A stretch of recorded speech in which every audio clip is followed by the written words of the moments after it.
Shelia Eddy nació en 1995. Rachel Shove, un año después. Ambas fueron, en su momento, inseparables de Skylar Neese, una joven de 16 años, estudiante destacada, hija única y con sueños de convertirse en abogada. Vivía en Star City, Virginia Occidental. Trabajaba por las noches en Wendy's. Quería marcar la diferencia. Shelia conoció a Skylar cuando tenían 8 años, en un lugar local llamado The Shack. Rachel se unió al dúo en la secundaria. Juntas, eran conocidas simplemente como las tres amigas. Pero lo que nadie imaginaba era que dos de ellas ya habían decidido que la tercera no formaría parte del futuro. En los días previos al 6 de julio de 2012, las publicaciones de Skylar en redes sociales mostraban malestar. Escribía mensajes como «No se necesita mucho para hacerme enojar» y «Cosas como esa son la razón por la que nunca podré confiar completamente en ti». Estos mensajes insinuaban una amistad frágil. La noche del 5 de julio, Skylar regresó a casa tras un turno tarde. Cerca de la medianoche, entró por la ventana de su habitación. Se subió a un sedán. Pensó que sería una salida normal. Tal vez algunas risas o fumar un porro. Pero en realidad, estaba entrando en una trampa cuidadosamente planeada. Shelia y Rachel llevaban toallitas, cloro, una pala y ropa limpia. Todo indicaba premeditación. Dijeron que Skylar había aceptado ir a una carretera boscosa en Pensilvania para fumar. Al llegar, las tres bajaron del coche. Contaron silenciosamente hasta 3. Y entonces, ambas apuñalaron a Skylar por la espalda más de 50 veces con utensilios de cocina. Esas heridas le causaron la muerte. Skylar alcanzó a susurrar. ¿Por qué? Ellas respondieron. Simplemente no nos caía bien. Ese fue su motivo. Después, regresaron a Virginia Occidental. Intentaron enterrar el cuerpo, pero no lo lograron. Lo dejaron en una zanja, cubierto con ramas y piedras. Rachel se fue a un campamento religioso. Shelia se quedó. Ayudó a repartir volantes de persona desaparecida. Incluso publicó mensajes como «Descansa en paz, Skylar, siempre serás mi mejor amiga». Semanas más tarde, dejó entrever su culpabilidad al decir «De verdad contamos hasta 3», refiriéndose a la cena antes del ataque. Las autoridades revisaron las cámaras de seguridad. Vieron que un auto recogió a Skylar a las 12:30 am, lo cual no coincidía con el testimonio de sus amigas, que dijeron haberla visto por última vez a las 11 p.m. Los investigadores profundizaron. En enero de 2013, Rachel colapsó emocionalmente y confesó. Los llevó hasta el lugar en Pensilvania donde encontraron los restos de Skylar el 16 de enero de 2013. Rachel aceptó su responsabilidad el 1 de mayo de 2013. Se declaró culpable de asesinato en segundo grado. Admitió haber golpeado a Skylar y causado las heridas que terminaron con su vida. La fiscalía recomendó 20 años. El juez impuso 30 años, con posibilidad de libertad condicional después de 10. En su audiencia del 26 de febrero de 2014, Rachel leyó una disculpa. «Lo siento mucho. No hay palabras para describir el remordimiento que siento. Esa no era la verdadera yo». El padre de Skylar, Dave, respondió que sus palabras no significaban nada. Dijo que solo hablaba porque la habían atrapado. Shelia enfrentó un gran jurado en septiembre de 2013. Se enfrentaba a cadena perpetua. El 24 de enero de 2014, se declaró culpable de asesinato en primer grado. Recibió cadena perpetua con posibilidad de libertad condicional, según las normas juveniles, después de 15 años. No mostró remordimiento público. No hay registro de que haya pronunciado últimas palabras. Ambas están recluidas en el Centro Correccional Lakin, en Virginia Occidental. A Rachel le negaron la libertad condicional en mayo de 2023. Su próxima audiencia será en 2026. Si mantiene buena conducta, podría salir en abril de 2028, cuando tendría unos 46 años. Shelia podrá solicitar libertad condicional en mayo de 2028. Este crimen no fue un arrebato de ira. Fue premeditado. Hasta el último detalle. Sarah Ann Kolb era una adolescente de Milan, Illinois, nacida alrededor de 1988 o 1989. Vivía con su madre y su padrastro. Era conocida en el Black Hawk College Outreach Center, una escuela alternativa. No tenía antecedentes legales importantes, solo una multa de tráfico. Corey Gregory, hoy en día conocido como Harley Quinn, también asistía a esa escuela alternativa. Vivía con su madre y tenía 17 años cuando ocurrieron los hechos. Corey, Sarah y otra estudiante llamada Adrienne Reynolds se hicieron amigas. Pero surgieron celos cuando, según se reporta, Adrienne le pidió una cita a Corey. La tensión entre Sarah y Adriana fue en aumento. El 21 de enero de 2005, Sarah invitó a Adriana a encontrarse en el estacionamiento de un Taco Bell. Ali, Sarah y Adriana comenzaron a discutir. Un compañero de clase llamado Sean intentó intervenir. Sarah le dijo que se fuera si no le gustaba lo que veía. Sean se retiró. Luego, Sarah y Corey actuaron juntas. Sarah usó un cinturón para impedir que Adriana respirara y acabar con su vida, mientras Corey la sujetaba. Después, trasladaron el cuerpo al camión del abuelo de Sarah. Condujeron hasta la granja del abuelo. Intentaron quemar el cuerpo con gasolina, pero no lo lograron. Entonces involucraron a Nathan Gaudet, un joven de 16 años. Él usó una sierra para desmembrar el cuerpo de Adriana. Pusieron los restos en una bolsa de basura y los abandonaron en el sitio histórico estatal de Black Hawk. Luego, Sarah, Corey y Nathan fueron a un McDonald's. Almorzaron como si nada hubiera pasado. ¿Por qué lo hicieron? Todo apunta a celos y enojo. Según se informó, en el diario de Sarah había planes para llevar a Adriana a un parque o a una granja y hacerla desaparecer. La corte describió a Sarah como la principal instigadora. Señalaron que no mostró remordimiento y que todo fue planeado con antelación. El 1 de febrero de 2005, Sarah y Corey fueron arrestadas. Se les acusó de homicidio y de ocultar el crimen. El primer juicio de Sarah comenzó el 31 de octubre de 2005. El jurado no logró un veredicto. Once votaron por jalar la culpable, pero uno no estuvo de acuerdo. En febrero de 2006, un segundo juicio concluyó con una condena por todos los cargos. Corey se declaró culpable más tarde ese mismo año.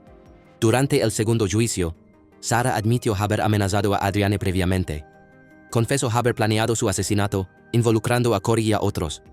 No mostró preocupación al hablar de cómo deshacerse del cuerpo. La defensa señaló su corta edad y que no tenía antecedentes. Un informe previo a la sentencia también mencionó estos puntos. Pero el juez no creyó que Sarah pudiera cambiar. La describió como fría e insensible. Dijo no ver señales de remordimiento. Le impuso una condena total de 53 años en una institución estatal. 48 por el homicidio y 5 por encubrimiento. Corey aceptó un acuerdo y recibió 45 años. 40 por el homicidio y 5 por encubrimiento. Que llevó a 2 adolescentes a esto. Los celos fueron un factor central.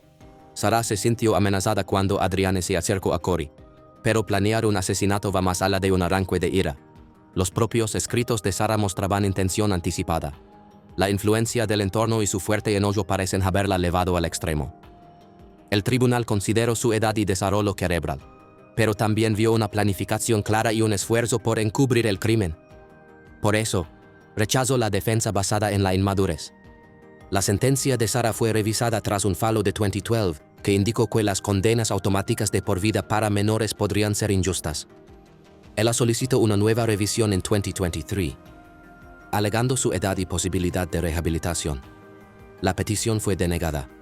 Corey, Harley Quinn, también tuvo una audiencia de resentencia en marzo de 2022.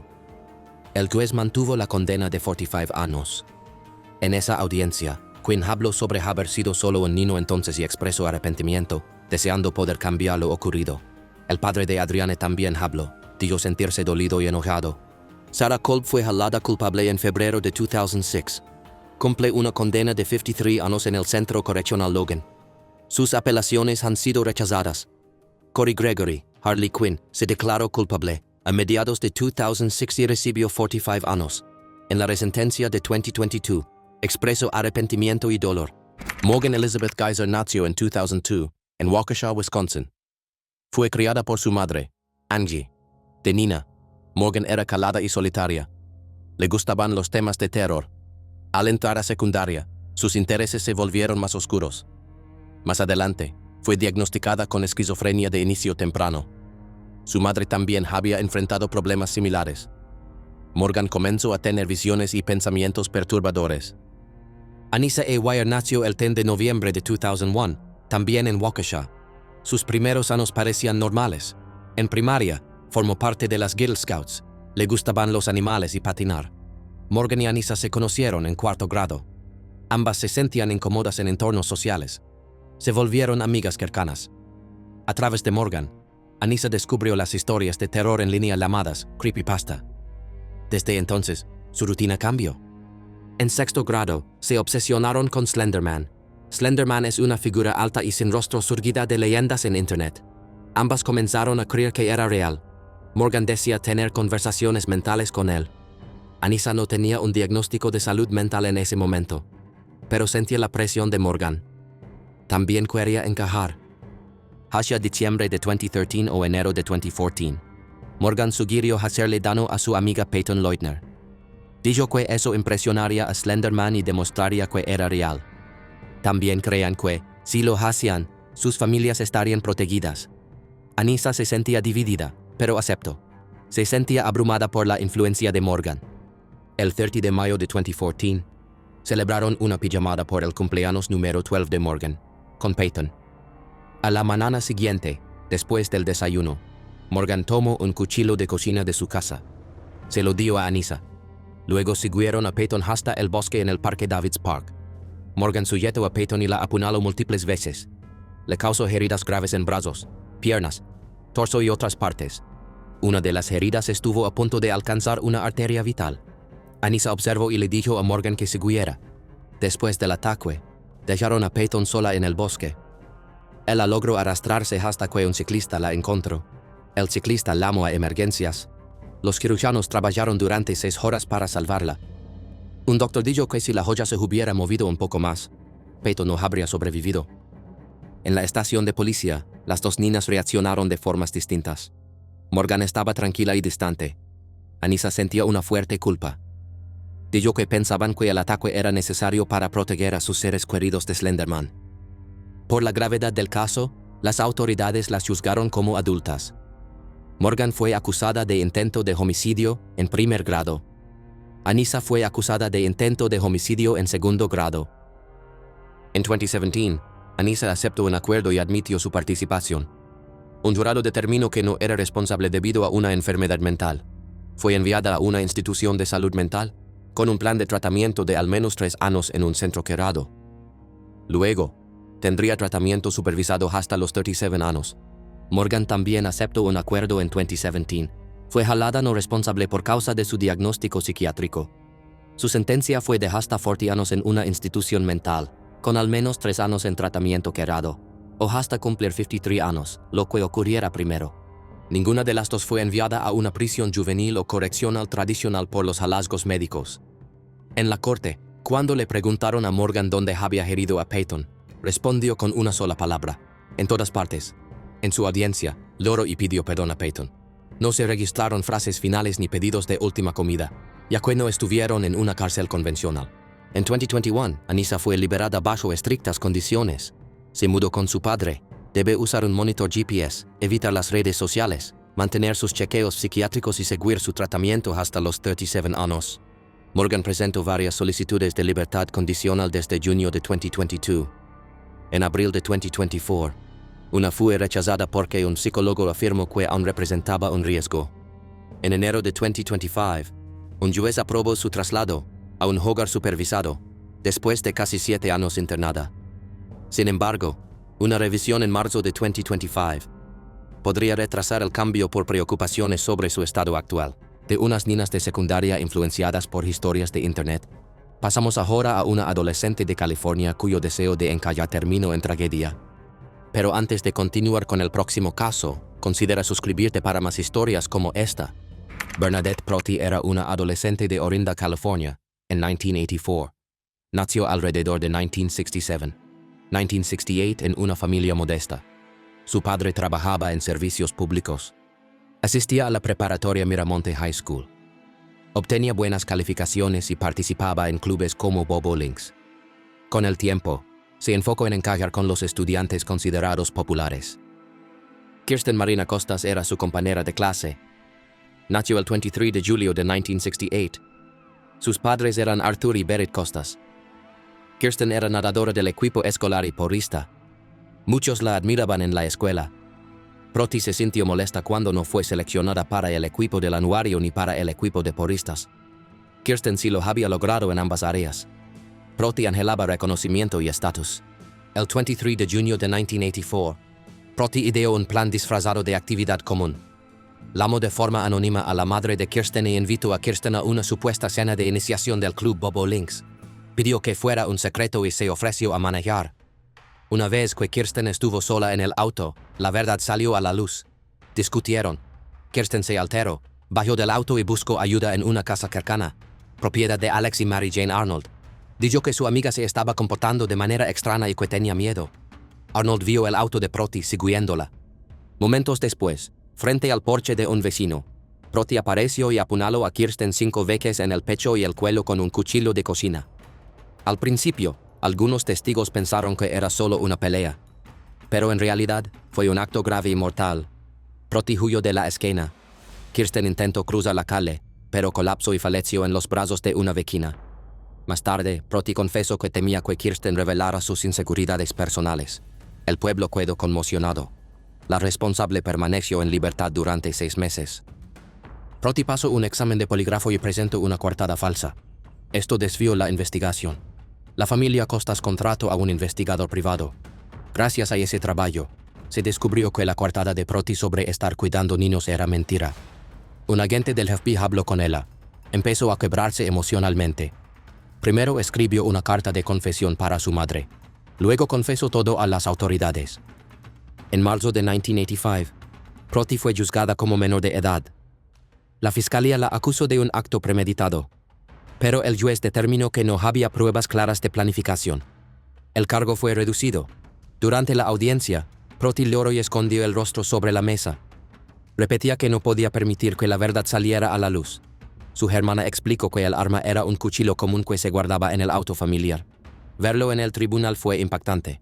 La madre de Proti se cubrió el rostro y rompió en llanto.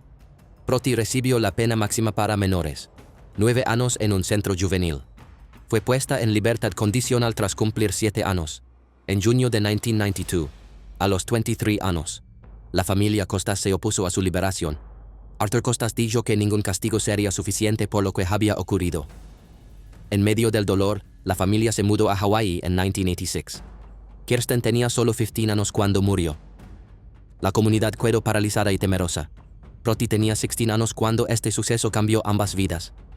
El motivo fue una mezcla de miedo a ser expuesta, enojo por el rechazo y una mente frágil bajo presión social. Después del incidente, Proti volvió a sus clases de confirmación ese verano. Intentó llevar una vida normal como si nada hubiera pasado. Tras ser liberada, mantuvo un perfil bajo y evitó llamar la atención. Mientras tanto, la memoria de Kirsten perdura en homenajes y películas como A Friend to Die for the Death of a Cheerleader. La comunidad honra su recuerdo. Denali Bremer nació como Denali Dakota Sky. Fue adoptada cuando tenía 18 meses. Creció en Alaska. Su madre biológica, Nicole House, volvió a tener contacto con ella poco antes de los hechos ocurridos en 2019. Más tarde, Bremer vivió en Anchorage, donde formó una estrecha amistad con Cynthia C.C. Hoffman. Cynthia tenía 19 años y presentaba desafíos en su desarrollo. Confiaba profundamente en Bremer. Creía que había encontrado una amiga verdadera. Caden McIntosh tenía 16 años en ese momento. También vivía en Alaska. Hay poca información pública sobre su familia o historia personal. Sin embargo, los documentos judiciales lo mencionan como participante en el crimen. En mayo de 2019, Bremer hizo contacto por internet con alguien que se hacía llamar Tyler. Él decía ser un millonario de Kansas. En realidad, era Darren Schillmiller, un joven de 21 años residente en Indiana. Le prometió a Bremer $9 millones si provocaba daño a otra persona en Alaska. Le pidió fotos y videos como prueba. El 2 de junio de 2019, Bremer invitó a Hoffman a lo que él creyó que era una caminata amistosa hacia Thunderbird Falls. Bremer, McIntosh y otro amigo, Caleb Leyland, la llevaron fuera del sendero principal. Usaron cinta adhesiva para atarle las manos, los pies y la boca. Al principio dijeron que era para tomar fotos impactantes. Hoffman se asustó y amenazó con denunciarlos. La situación terminó con la muerte de Cynthia. McIntosh fue quien disparó por la espalda. El cuerpo fue arrojado al río Eklutna y se encontró el 4 de junio. Luego, Bremer envió un mensaje a la familia de Hoffman diciendo, falsamente, que la habían dejado en un parque. Intentaron destruir evidencia. Quemaron la ropa de Hoffman, su celular y el arma usada. El principal motivo fue la creencia de Bremer en la promesa de los $9 millones. También influyeron tensiones personales. Más tarde, Bremer declaró que estaba enojada con Hoffman por un conflicto romántico con un joven llamado Zach. Aún así, el deseo de obtener dinero fue el factor clave. Brehmer fue arrestada en junio de 2019. Los investigadores lograron vincular la identidad falsa de Tyler con Schillmiller en Indiana. Al principio, Brehmer afirmó que solo querían asustar a Hoffman. Después admitió que fue reclutada y pagada por Schillmiller. En febrero de 2023, Brehmer se declaró culpable de homicidio en primer grado. Otros cargos: planificación del crimen, solicitación, homicidio en segundo grado y manipulación de evidencia, fueron retirados. McIntosh se declaró culpable en mayo de 2024 de homicidio en segundo grado como parte de un acuerdo. Su sentencia quedó establecida entre 30 y 85 años. Caleb Leyland también se declaró culpable de homicidio en segundo grado en noviembre de 2023. Su sentencia fue fijada para junio de 2024. El 12 de febrero de 2024, el juez Andrew Peterson de la Corte Superior de Anchorage sentenció a Brehmer a 99 años de prisión. Fue la pena máxima permitida, sin posibilidad de suspensión. El juez describió el acto como frío y calculado. Añadió que Brehmer no mostró remordimiento. Schillmiller también recibió 99 años por su rol. McIntosh y Leyland fueron condenados por homicidio en segundo grado. McIntosh enfrentó de 30 a 85 años. Leyland cerca de 30. Has oído hablar de la presión entre compañeros, pero nada como lo que viene a continuación. Melinda Diane Loveless nació en 1975. Tenía unos 16 años en enero de 1992, cuando ocurrió el crimen. Creció en New Albany, Indiana. Su padre, Larry Loveless, trabajaba en una fábrica. Su madre se encargó de criarla. La vida en casa era inestable. Hermanas y primas testificaron en la corte que Larry las había maltratado de manera inapropiada. No está claro si Melinda también fue víctima directa. Larry enfrentó cargos por estos actos y fue condenado al menos una vez. Cumplió un corto periodo en prisión. A los 15 años, Melinda formó un lazo cercano con otra adolescente, Amanda Hevrin. Esa relación provocó en Melinda una intensa sensación de celos. Sus emociones se volvieron dependientes de ese vínculo. Cuando Amanda comenzó a pasar tiempo con Shanda Shatter, de solo 12 años, Melinda sintió celos profundos. El 10 de enero de 1992, Melinda y otras 3 adolescentes, Lori Tackett, 17, Hope Rippey, 15, y Toni Lawrence, 15, atrajeron a Shanda Shatter desde la casa de su padre en Jeffersonville, Indiana. Le dijeron que Amanda la estaba esperando. Luego, la obligaron a subir a un auto. Melinda parecía ser quien lideraba el plan. Dentro del vehículo, Melinda tomó un objeto afilado y lo puso cerca del cuello de Shanda, amenazándola. Condujeron hasta una casa abandonada. Ali, Larry y Melinda comenzaron a agredir brutalmente a Shanda.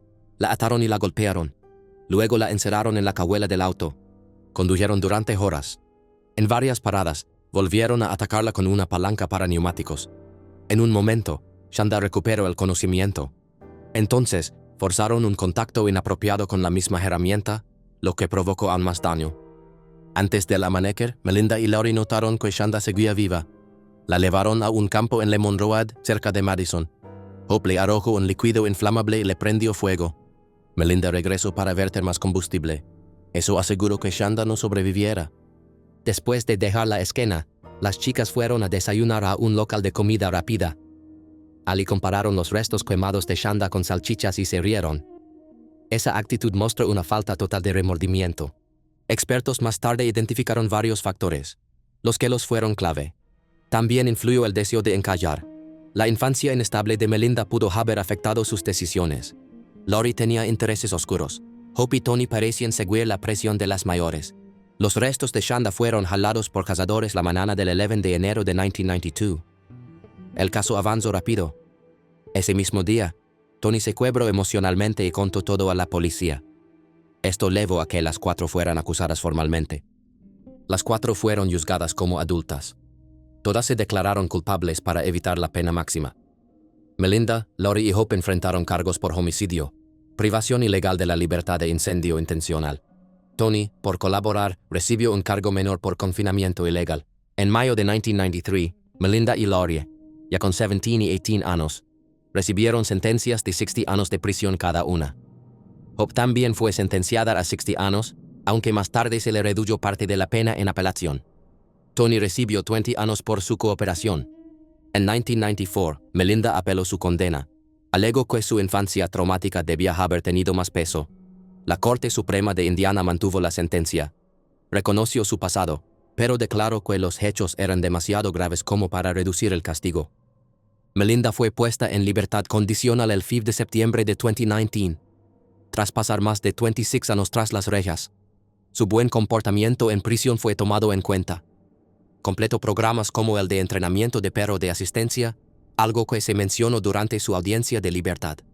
En un giro inesperado, la madre de Shanda, Jack Vaught, ofreció una forma de perdón. Donó una cachorra llamada Ángel, en memoria de su hija, al mismo programa de perros de servicio en el que Melinda participaba.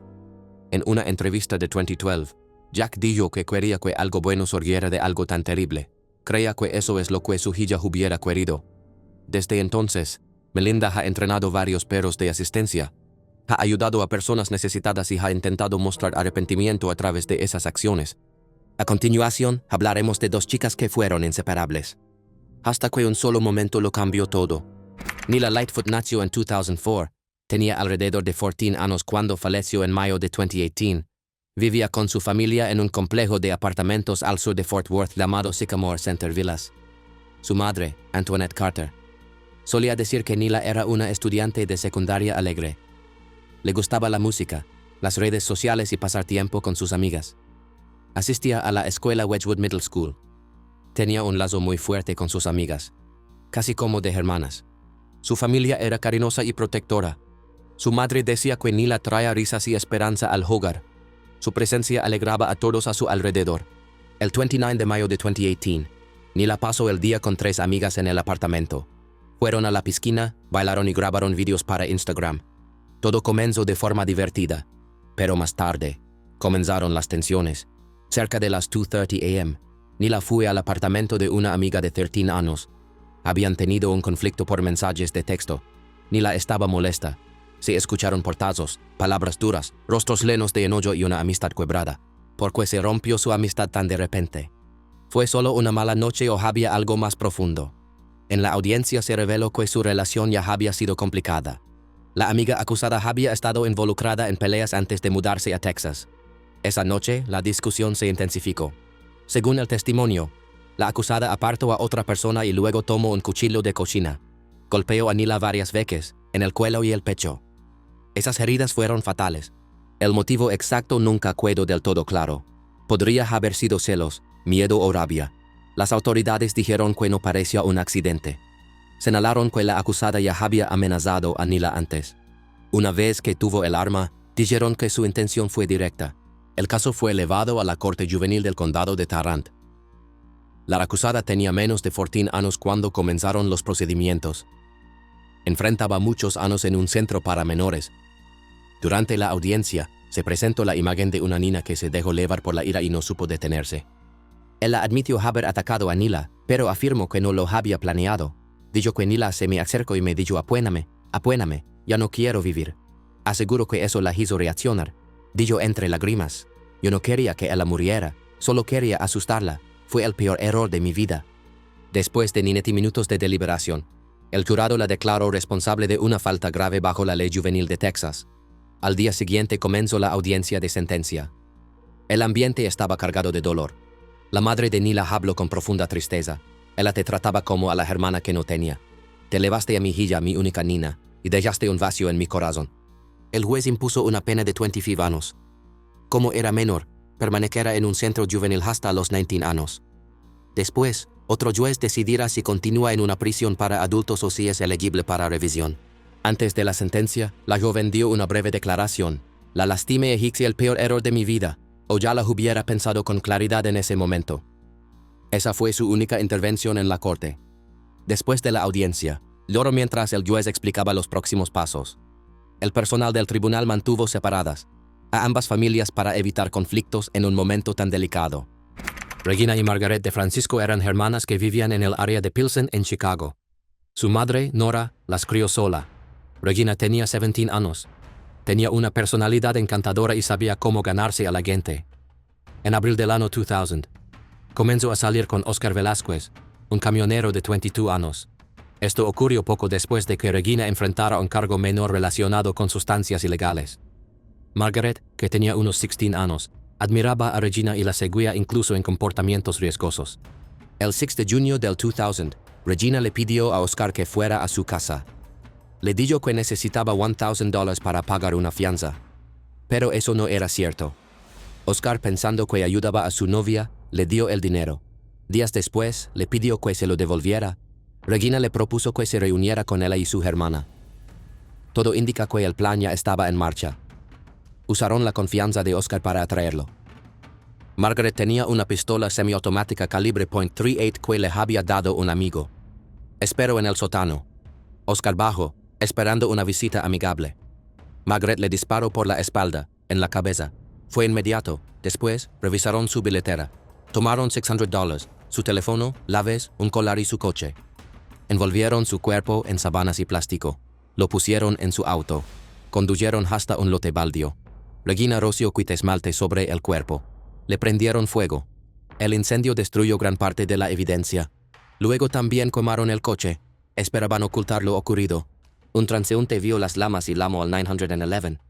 Así se descubrió la escena. La policía revisó los registros de llamadas.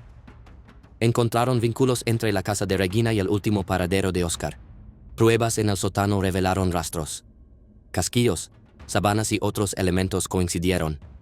Todo encajó en un claro rompecabezas. El motivo de Regina parecía ser el dinero, presentado como una necesidad urgente. Usó su encanto para ocultar sus intenciones. Involucró a Margaret. Mintieron sobre la fianza. Querían quedarse con las pertenencias de Oscar. Prepararon el sótano con plásticos y lonas. Regina escondió el arma en la manga antes de la cita. Las hermanas huyeron de Chicago de inmediato. Estuvieron prófugas durante casi 2 años. En marzo de 2002, una pista tras un programa de televisión llevó a la captura de Margaret en Rockford, Illinois. 7 meses después, Regina fue detenida en Dallas mientras conducía un auto robado. Una persecución a alta velocidad terminó con su arresto. En julio de 2004, Regina fue elevada a juicio. Dijo que actuó en defensa propia. Afirmó que Oscar la había amenazado. Señaló a Margaret como quien disparó. El jurado no le creyó. La jalaron culpable de quitar la vida a alguien durante un robo. El 9 de septiembre de 2004, recibió una condena de 35 años. Cumple su pena en el Logan Correctional Center. Podría solicitar libertad en 2037. El primer juicio de Margaret terminó sin veredicto. Once jurados la consideraban culpable, uno no podía aceptar que una adolescente fuera capaz de algo tan extremo. En noviembre de 2004 se llevó a cabo un nuevo juicio. El jurado la declaró culpable. El 14 de diciembre, fue sentenciada a 46 años de prisión. También está en el Logan Correctional Center y podrá pedir libertad en 2050. Que lleva a 2 hermanas tan jóvenes a traicionar la confianza de forma tan brutal. Regina, con solo 17 años, convenció a Margaret de que hacerle daño a alguien era una forma de conseguir dinero. Margaret la siguió. Usaron el romance y la confianza como señuelos. Esta historia plantea preguntas difíciles sobre las decisiones en la juventud. ¿Fueron influenciadas o tomaron esa decisión por sí solas? Una pista anónima tras un programa de televisión puso fin a su fuga. Los juicios mostraron cómo un lazo entre hermanas se convirtió en un plan peligroso. Detrás de la juventud, había codicia y traición. Kathleen Boyer nació en 1999 en Scranton, Pennsylvania. Era estudiante de 10º grado en la secundaria, West Scranton, cuando ocurrió el incidente. Quienes la conocían la describían como sociable y activa en redes sociales. Su vida, como la de muchas adolescentes, giraba en torno a la escuela, la amistad, las redes y los típicos dramas juveniles. Todo comenzó con una discusión tensa en línea. Kathleen y Kyla Van Wert, una joven de 18 años y madre reciente, discutieron en Facebook. El conflicto giraba en torno a una relación amorosa con un conocido en común, el padre de la hija de 1 año de Kyla. Durante semanas se enviaron mensajes ofensivos, insultos y provocaciones que encendieron los ánimos. Finalmente, acordaron encontrarse en persona en un callejón de la zona alta de Scranton. El 29 de mayo de 2016, cerca del atardecer, ambas se encontraron en ese callejón mal iluminado. No fue una reunión pacífica. Las dos llevaron consigo herramientas punzantes. Comenzaron una pelea física. Testigos dijeron que Kyla tomó ventaja primero y logró inmovilizar a Kathleen en el suelo. En ese momento, Kathleen tomó el objeto punzante y lo utilizó varias veces, provocándole heridas graves en el torso a Kyla. Personas cercanas observaron, pero nadie intervino. Después del ataque, varios adolescentes alumbraron las heridas de Kyla con linternas de sus celulares. Kyla fue trasladada al hospital, Perdió la vida pocas horas después.